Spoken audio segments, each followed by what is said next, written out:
इस वीडियो को आप लोग पूरा कंप्लीट देखिएगा, स्किप करके मत देखिएगा, नहीं तो आपको क्वेश्चन समझ में नहीं आएंगे। ये सभी मोस्ट इंपॉर्टेंट क्वेश्चन आंसर हैं। ये क्वेश्चन सीबीटी के एग्ज़ाम में बार बार रिपीट हुए हैं। आपको क्वेश्चन आंसर को रटना नहीं है, क्वेश्चन को समझ कर पढ़ना है। चलिए आज की इस वीडियो को स्टार्ट करते हैं। उदय आईटीआई कोचिंग क्लास में आपका स्वागत है। आज से स्टार्ट करते हैं मोस्ट इम्पॉर्टेंट क्वेश्चन आंसर की सीरीज। जो स्टूडेंट आईटीआई में फिटर ट्रेड लिए हुए हैं और आईटीआई फर्स्ट ईयर में हैं, उनके लिए एमसीक्यू क्वेश्चन की एक सीरीज आज से स्टार्ट करते हैं, जिसका यह फर्स्ट क्लास है। यह एमसीक्यू क्वेश्चन आंसर की जो सीरीज बनाई गई है, इस सीरीज में निम्मी के क्वेश्चन बैंक के क्वेश्चन आंसर और जो पेपर हो चुके हैं उसके क्वेश्चन आंसर, दोनों के क्वेश्चन आंसरों को मिलाकर इस सीरीज को बनाया गया है, जो कि सभी मोस्ट इम्पॉर्टेंट क्वेश्चन आंसर हैं। इस सीरीज पर जो 2024 में जो पेपर हो चुके हैं उसके भी क्वेश्चन आंसर इस सीरीज में मिलेंगे, जो क्वेश्चन आंसर बदले हुए हैं। अगर आप लोगों ने अभी तक लाइक और सब्सक्राइब नहीं किया तो लाइक और सब्सक्राइब कर लीजिए। चलिए आज देखते हैं कि आज की इस वीडियो में फर्स्ट क्वेश्चन कौन सा है। क्वेश्चन नंबर 1, व्यक्तिगत सुरक्षा कौन सी है। तो क्वेश्चन क्या पूछ रहा है कि व्यक्तिगत सुरक्षा मतलब स्वयं की सुरक्षा कौन सी है, पर्सनली सेफ्टी कौन सी है। तो ऑप्शन में क्या दिया हुआ है, मशीन को साफ रखें। तो मशीन को साफ रखने से मशीन की सुरक्षा होती है। गैंगवे और फर्श को साफ रखना ये पर्सनली सेफ्टी के अंतर्गत नहीं आता। टूल्स को उसके उचित स्थान पर रखें। टूल्स को उसके उचित स्थान पर रखने से टूल्स की सुरक्षा होती है और हमें टूल्स को ढूंढना नहीं पड़ता, टूल्स आसानी से मिल जाते हैं। ऑप्शन बी में क्या दिया हुआ है, अपने काम पर ध्यान दो। क्या होता है कि जब व्यक्ति काम करते समय अपने काम पर ध्यान देता है तो उसकी व्यक्तिगत सुरक्षा होती है, उसकी पर्सनली सेफ्टी होती है, इसलिए इसका बी आंसर सही है। पर्सनली सेफ्टी से संबंधित कुछ ये नियम लिखे हुए हैं, इन नियमों को आप लोग लिख लीजिएगा और याद कर लीजिएगा। चलिए नेक्स्ट क्वेश्चन देखते हैं। क्वेश्चन नंबर 2, गोल्डन आवर्स की अवधि को क्या कहा जाता है। तो यह क्वेश्चन सेफ्टी से लिया गया है। ध्यान से इस क्वेश्चन को समझिएगा। जब किसी व्यक्ति का एक्सीडेंट हो जाता है तो एक्सीडेंट होने के बाद उस व्यक्ति की जान बचाने के लिए सही समय में मतलब 30 मिनट के अंदर उसको डॉक्टर के पास पहुंचा दिया जाए तो एक्सीडेंट वाले व्यक्ति की जान बच सकती है। तो जो 30 मिनट का जो समय होता है एक्सीडेंट वाले व्यक्ति के लिए गोल्डन आवर्स की अवधि होती है कि 30 मिनट के अंदर उसको डॉक्टर के पास पहुंचा दिया जाए तो उसकी जान बच सकती है। ऑप्शन में क्या दिया हुआ है, घटना के बाद के पहले 30 मिनट। तो इसका ए आंसर सही है। देखिए कैसे, घटना के बाद जब किसी व्यक्ति का एक्सीडेंट हो जाता है और एक्सीडेंट होने के बाद जो पहला जो 30 मिनट का जो समय होता है वो एक्सीडेंट वाले व्यक्ति के लिए गोल्डन आवर्स की अवधि होती है। मतलब 30 मिनट के अंदर एक्सीडेंट वाले व्यक्ति को डॉक्टर के पास पहुंचा दिया जाए तो उसकी जान बच सकती है, इसलिए इसका ए आंसर सही है। चलिए नेक्स्ट क्वेश्चन देखते हैं। क्वेश्चन नंबर 3, घायल व्यक्ति के लिए तुरंत क्या करना चाहिए। तो क्वेश्चन क्या पूछ रहा है, घायल व्यक्ति, जब किसी व्यक्ति का एक्सीडेंट हो जाता है या चोट लग जाती है तो तुरंत क्या करना चाहिए, ये क्वेश्चन पूछ रहा है। ऑप्शन में क्या दिया हुआ है, गहन देखभाल, चिकित्सा उपचार, चिकित्सक को बुलाओ, प्राथमिक चिकित्सा। तो इसका आंसर क्या है, इसका डी आंसर सही है, प्राथमिक चिकित्सा। क्या होता है कि जब कोई व्यक्ति वर्कशॉप पर या प्लांट पर काम करता है तो उसको चोट लग जाती है तो डॉक्टर के पास ले जाने से पहले मरहम पट्टी कर देते हैं, जिसको बोलते हैं प्राथमिक उपचार देना। फिर डॉक्टर के पास ले जाते हैं तो डॉक्टर अपने हिसाब से ट्रीटमेंट करता है, इसलिए इसका डी आंसर सही है, प्राथमिक चिकित्सा। चलिए नेक्स्ट क्वेश्चन देखते हैं। क्वेश्चन नंबर 4, घायल व्यक्ति के रक्त स्त्राव को कैसे रोकें। तो क्वेश्चन को ध्यान से समझिएगा। घायल व्यक्ति मतलब जिस व्यक्ति को चोट लग गई है तो जहाँ पास चोट लगती है वहाँ से ब्लड निकलने लगता है, तो उस ब्लड को कैसे रोकें। तो ऑप्शन में क्या दिया हुआ है, पट्टी बांधना, मरहम लगाना, घाव पर टेंचर लगाएं, घाव पर दबाव दें। तो इसका डी आंसर सही है, घाव पर दबाव दें। क्योंकि जब किसी व्यक्ति को चोट लगती है तो जहाँ पास चोट लगती है वहाँ पास से क्या होता है, ब्लड निकलने लगता है।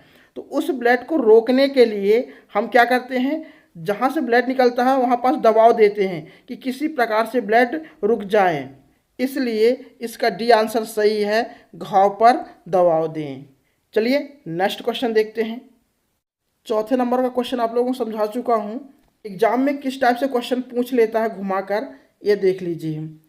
तो चौथे नंबर का जो क्वेश्चन है क्या पूछ रहा है कि घायल व्यक्ति के रक्त स्त्राव को कैसे रोकें। तो इसका आंसर क्या था, इसका डी आंसर सही था, घाव पर दबाव दे। पांचवें नंबर में जो क्वेश्चन पूछ रहा है, क्या पूछ रहा है कि आप घायल व्यक्ति में रक्त स्त्राव को कैसे रोकते हैं। दोनों क्वेश्चन सेम है, तो आप लोगों से इस टाइप से एग्जाम पर घुमाकर क्वेश्चन पूछ लेता है। तो इसका भी आंसर क्या है, इसका ए आंसर सही है, घाव पर दबाव डालकर। तो दोनों क्वेश्चन सेम है, तो इस टाइप से आपसे एग्जाम पर क्वेश्चन पूछ लेता है। पाँचवें नंबर का जो क्वेश्चन है 2024 के एग्जाम पर ये क्वेश्चन पूछा गया था। इस टाइप से थोड़ा सा घुमाकर एग्जाम पर क्वेश्चन पूछ लेता है, जिससे आप लोग कंफ्यूज ना हों। तो आप लोग हर एक क्वेश्चन को अच्छे से समझिएगा। चलिए नेक्स्ट क्वेश्चन देखते हैं। क्वेश्चन नंबर 6, कार्यस्थल पर दुर्घटना से बचने का पहला कदम क्या है। क्वेश्चन क्या पूछ रहा है, कार्यस्थल पर, तो जहां काम करते हैं, तो वर्कशॉप पर जब हम काम करते हैं तो दुर्घटना से बचने के लिए कि एक्सीडेंट ना होने पाए, तो पहला कदम हम क्या उठाते हैं। तो ऑप्शन में क्या दिया हुआ है, सुरक्षा उपकरण पहनकर, चीज़ों को अपने तरीके से करना, सुरक्षा सावधानियों का पालन करके, अत्यधिक कुशल काम करने के अभ्यास के साथ चीज़ें करना। इसका आंसर क्या है, इसका सी आंसर सही है, सुरक्षा सावधानियों का पालन करके। जब वर्कशॉप पर या प्लांट के किसी साइट पर काम करते हैं, जहां काम करते हैं वहां सुरक्षा संबंधित कुछ नियम होते हैं, उन नियमों का पालन करके दुर्घटना से बचा जा सकता है। जैसे वर्कशॉप पर काम करते हैं तो हमको शूज पहनना है, प्लांट के किसी साइट पर हम काम करते हैं तो हमको हेलमेट पहनना है, जिससे कि दुर्घटना ना होने पाए। तो इसलिए इसका सी आंसर सही है, सुरक्षा सावधानियों का पालन करके। तो इसका सी आंसर सही है। चलिए नेक्स्ट क्वेश्चन देखते हैं। क्वेश्चन नंबर 7, इस अनिवार्य प्रतीक का नाम बताइए। तो क्वेश्चन क्या पूछ रहा है कि ये जो प्रतीक दिया हुआ है, ये जो सिंबल दिया हुआ, इसका नाम क्या है।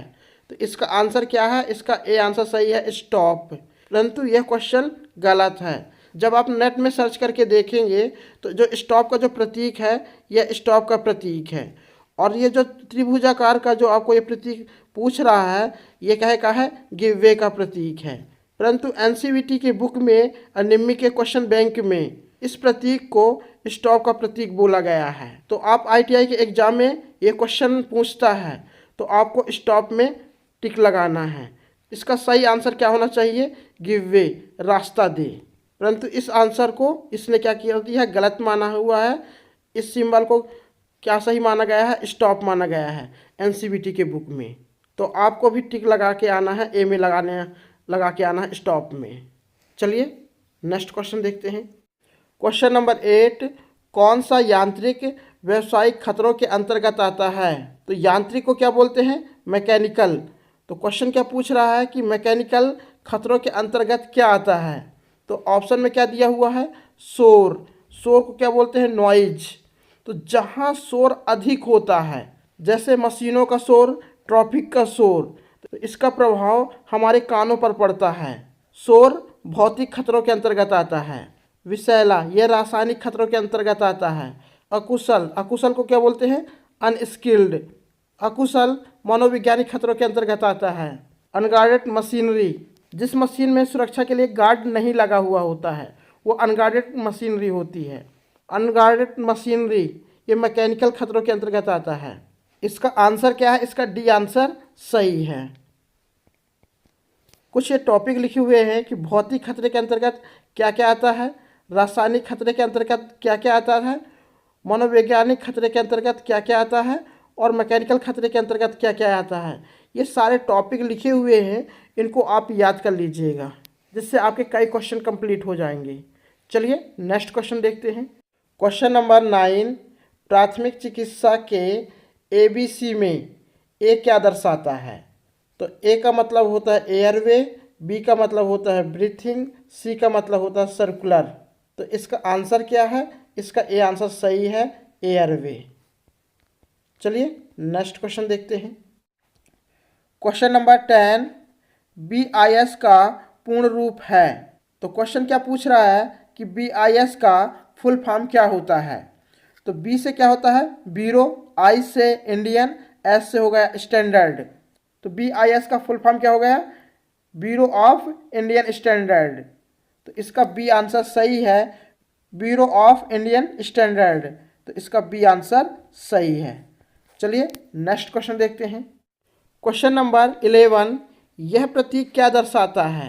क्वेश्चन क्या पूछ रहा है कि जो सिंबल दिया हुआ, जो ये प्रतीक दिया हुआ है, ये क्या दर्शाता है? तो इसका आंसर क्या है? इसका बी आंसर सही है, गिव वे, रास्ता दें। तो यह क्वेश्चन का जो आंसर है वो गलत है।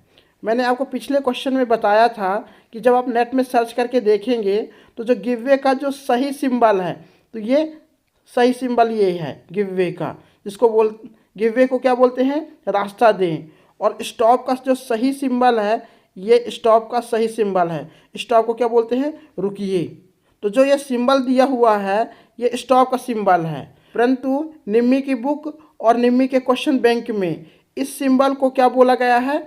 रास्ता दे का सिंबल। इसको गिव वे का सिंबल माना गया है।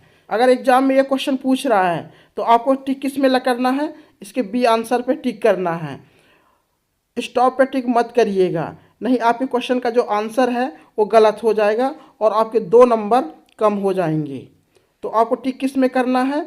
बी में करना है, गिव वे और रास्ता दे पे टिक करना है, जब जाकर आपको 2 नंबर मिलेंगे। यह जो सिंबल दिया हुआ है, यह किसका सिंबल है? ओवरटेकिंग, निषिद्ध का सिंबल है। तो जहाँ भी आपको इस टाइप का सिंबल दिखाई दे तो आपको समझना है कि आपको ओवरटेकिंग नहीं करना है। ये सिंबल आपको ओवरटेकिंग करने के लिए मना कर रहा है कि ओवरटेकिंग नहीं करना है। चलिए नेक्स्ट क्वेश्चन देखते हैं। क्वेश्चन नंबर 12, बेकार कागज अलगाव के लिए डिब्बे का कलर कोड क्या है? क्वेश्चन क्या पूछ रहा है? डस्टबिन के बारे में। बेकार कागज, जो खराब कागज होते हैं, जो वेस्ट मटेरियल होते हैं, उसे अलग करके डस्टबिन पर डालते हैं। तो डस्टबिन का कलर कोड क्या है? किस कलर के डस्टबिन पर बेकार कागज को डालते हैं, ये क्वेश्चन पूछ रहा है। तो ऑप्शन में क्या दिया हुआ है? लाल। तो लाल कलर के डस्टबिन पर धातु के वेस्ट मटेरियल को डालते हैं। बी ऑप्शन में क्या दिया हुआ है? नीला। नीला कलर के डस्टबिन पर खराब कागज, जो बेकार कागज होते हैं, उनको डालते हैं। ऑप्शन सी में क्या दिया हुआ है? काला। तो काला कलर के डस्टबिन पर खाद्य सामग्री को डालते हैं। डी ऑप्शन में क्या दिया हुआ है? हरा। हरा कलर के डस्टबिन पर कांच का वेस्ट मटेरियल को डालते हैं। तो इसका आंसर क्या है? इसका बी आंसर सही है, नीला। नीला कलर के डस्टबिन पर बेकार कागज को डाला जाता है, इसलिए इसका बी आंसर सही है। चलिए नेक्स्ट क्वेश्चन देखते हैं। क्वेश्चन नंबर 12 और 13 दोनों क्वेश्चन सेम हैं, इसको ध्यान से समझिएगा। तो 12 नंबर के क्वेश्चन में क्या पूछा हुआ है? बेकार कागज अलगाव के लिए डिब्बे का कलर कोड क्या है? और 13 नंबर के क्वेश्चन में क्या पूछा हुआ है? अपशिष्ट कागज पृथक्करण के लिए बीन का रंग कोड क्या है?